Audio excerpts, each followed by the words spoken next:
ਇਹ 200 ਫੁੱਟ ਹੈ ਜੀ, 60 ਮੀਟਰ ਆ।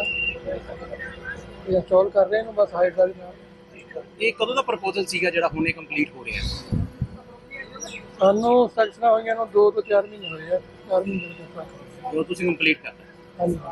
ਸਰ ਖਰਚੇ ਦੀ ਗੱਲ ਕਰਨੀ ਤਾਂ ਕਿੰਨਾ ਕੁ ਖਰਚਾ ਜਿਹੜਾ ਹੈ ਇਹਦੇ ਉੱਤੇ ਆਇਆ ਹੈ? ਖਰਚਾ ਹਜੇ ਦੇਖਣਾ ਪੈਣਾ, ਚੱਲ ਰਿਹਾ ਕੰਮ। ਅੱਛਾ, ਇਹ ਕਦੋਂ ਤੱਕ ਪ੍ਰੋਸੈਸ ਪੂਰਾ ਹੋ ਜਾਏਗਾ? ਬਸ 15 ਅਗਸਤ ਤੋਂ ਪਹਿਲਾਂ 15 ਇਹ ਕਿੰਨਾ 200 ਫੁੱਟ ਦਾ ਜੀ? 200 ਕਿੰਨੀ ਦੂਰੀ ਤੱਕ ਇਹਨੂੰ ਦੇਖਿਆ ਜਾ ਸਕਦਾ ਹੈ? 3-4 ਕਿਲੋਮੀਟਰ, 5 ਕਿਲੋਮੀਟਰ। ਜੇ ਸਰ ਪਾਕਿਸਤਾਨ ਦੀ ਗੱਲ ਕਰ ਲਈਏ, ਉੱਧਰ ਵੀ ਫਲੈਗ ਲੱਗਿਆ ਵੱਡਾ, ਉਹਦੇ ਤੋਂ ਉਚਾਈ ਤੇ ਕਿ ਨੀਵਾਂ ਹੈ? ਉਹਦੇ ਤੋਂ ਚਾਹੀਦੀ, ਕਿੰਨਾ ਕੁ ਉੱਚਾ ਹੈ? ਉਹਦੇ ਨਾਲੋਂ 15 ਤੋਂ 20 ਮੀਟਰ ਜ਼ਿਆਦਾ ਹੈ। ਉਹ ਟਾਵਰ ਹੈ ਸਰ, ਉਹ ਤਾਂ ਇਹ ਫਲੈਗ ਹੈ। ਬਜਾਜ ਕੰਪਨੀ ਦੇ। ਕਿੰਨਾ ਟਾਈਮ ਮੈਨੂੰ ਲੱਗਿਆ ਹੈ ਸਰ ਇੱਥੇ ਤੱਕ ਲਿਆਉਂਦੇ ਇਸ ਵਰਕ ਨੂੰ? 2 ਮਹੀਨੇ, 2 ਤੋਂ 2.5 ਮਹੀਨੇ ਬਸ, ਉਹਨਾਂ ਦੇ 2-2.5 ਮਹੀਨੇ। ਇਹ 200 ਫੁੱਟ ਹੈ ਜੀ, 60 ਮੀਟਰ ਆ। ਇਹ ਇੰਸਟਾਲ ਕਰ ਰਹੇ ਨੂੰ ਬਸ ਹਾਈਟ ਵਾਲੀ ਨਾਲ। ਇਹ ਕਦੋਂ ਦਾ ਪ੍ਰਪੋਜ਼ਲ ਸੀਗਾ ਜਿਹੜਾ ਹੁਣੇ ਕੰਪਲੀਟ ਹੋ ਰਿਹਾ ਹੈ? ਸਾਨੂੰ ਸੈਕਸ਼ਨਾਂ ਹੋਈਆਂ ਨੂੰ 2 ਤੋਂ 4 ਮਹੀਨੇ ਹੋਏ ਆ। 4 ਮਹੀਨੇ ਦੇ ਤੱਕ। ਜੋ ਤੁਸੀਂ ਕੰਪਲੀਟ ਕਰਨਾ ਹੈ। ਹਾਂਜੀ।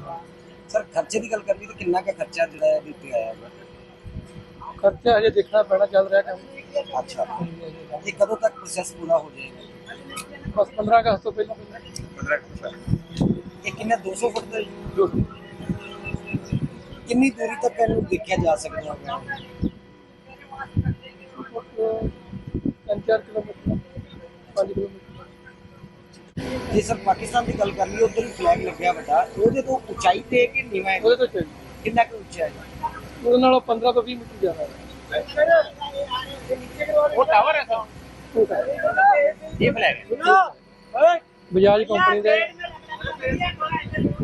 ਕਿੰਨਾ ਟਾਈਮ ਮੈਨੂੰ ਲੱਗਿਆ ਹੈ ਸਰ ਇੱਥੇ ਤੱਕ ਲਿਆਉਂਦੇ ਇਸ ਵਰਕ ਨੂੰ? 2 ਮਹੀਨੇ, 2 ਤੋਂ 2.5 ਮਹੀਨੇ ਬਸ, ਉਹਨਾਂ ਦੇ 2-2.5 ਮਹੀਨੇ। ਕਿੰਨਾ ਟਾਈਮ ਮੈਨੂੰ ਲੱਗਿਆ ਹੈ ਸਰ ਇੱਥੇ ਤੱਕ ਲਿਆਉਂਦੇ ਇਸ ਵਰਕ ਨੂੰ? 2 ਮਹੀਨੇ, 2 ਤੋਂ 2.5 ਮਹੀਨੇ ਬਸ, ਉਹਨਾਂ ਦੇ 2-2.5 ਮਹੀਨੇ।